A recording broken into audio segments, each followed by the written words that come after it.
Yeah, so the franchise of the week we have for you today is called Best Choice Roofing. I know roofing doesn't sound that exciting. I was kind of hoping that I would have chose a more exciting one for the time that I was actually presenting, but it's a really solid brand, so we wanted to talk about it. And there are a couple other roofing franchises out there, but honestly, they're not as well established as Best Choice Roofing. So technically, they didn't start offering franchises until around 2021, as you can see here, but they started back in 2009. So Wayne Holloway is the current president. This was founded by him in Tennessee there. And so they developed their business. It was going really well. So then they decided, let's make a lot of other locations and start some other like corporately owned locations. So they were not a franchise for a while. They were just doing them in-house.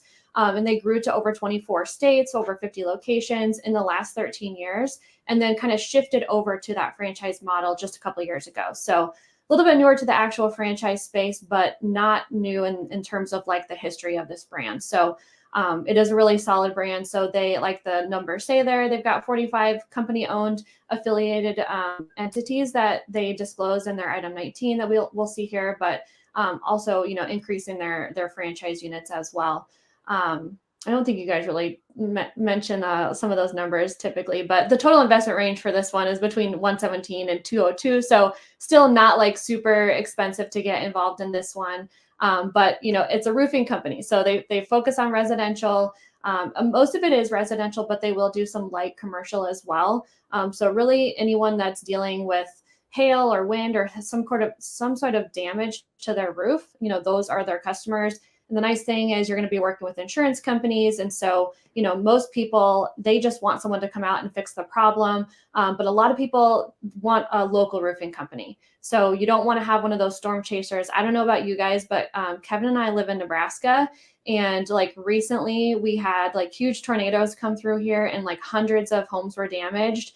And like my phone is still like I'm getting calls every day, and it's like some random roofing company that's not local. They just come into the area, they try to get business, and then they move on to the next storm area. So that's one of the selling points with like Best Choice Roofing is anyone that works with them, you're going to be working with a local roofer. It's not someone that's just going to come and go. But your job is really to just manage the business from a high level.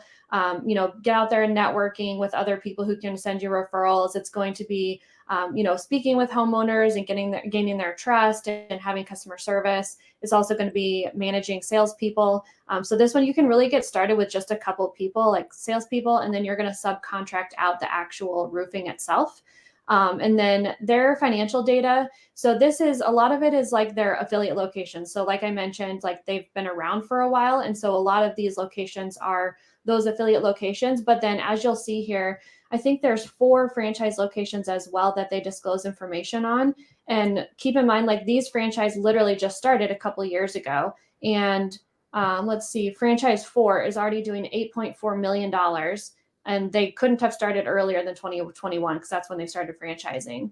And then franchise 1's got 3.7, 3.5, and 1.5. So obviously the franchises are also bringing in those super high revenue numbers.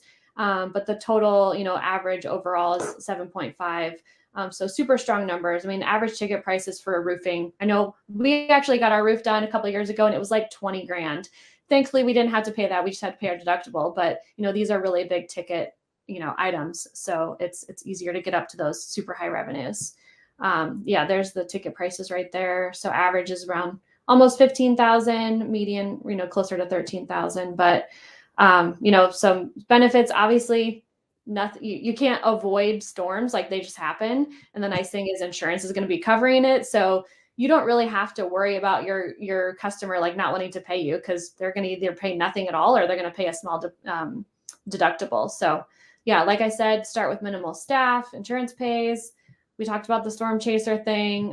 So yeah, I mean, I think I hit on all the main points on this one. So I don't know if you want to add anything about that one, Kevin. Yeah, I would say the reason it's a lower investment, if we scroll back up here, 117 to 202, is you are subcontracting the actual work, so you're not buying a bunch of equipment and things. A lot of that initial investment is the franchise fee, marketing spend, and then your labor rates for, if you hire salespeople right off the bat. So this is really kind of if you're not comfortable with sales, especially door-to-door sales or managing people that are going to do door-to-door sales, this is not going to be a good fit for you. Because that's what it is about. But if you're comfortable with the sales process, and it has a lot of benefits because you're managing subcontractors where they're having all the equipment and everything, trucks that are needed, so your overhead can be lower. So it can be a really good business model, but I don't think it's probably great for somebody that's more operational focused. I don't know if you agree with that or not. Yeah, I'd agree with. I mean, this is very sales heavy. Like, and part of their marketing material even talks about like walks and door knocks, and so like it's a lot of like literally like cold calling or someone in a neighborhood going and knocking on doors. So if that's gonna be something that's uncomfortable for you or for you to manage, probably not the business for you. But otherwise, I mean, there's a lot of really great things about it. We did have a question that came in. It was a really good question. I kind of like breezed through and mentioned AUV. And so Jonathan was asking, what does AUV stand for regarding the closet factory? It said 3.2 million. So I'll scroll back up here. What Jonathan was referencing when I stated AUV of 13.2 million. So AUV stands for average unit volume.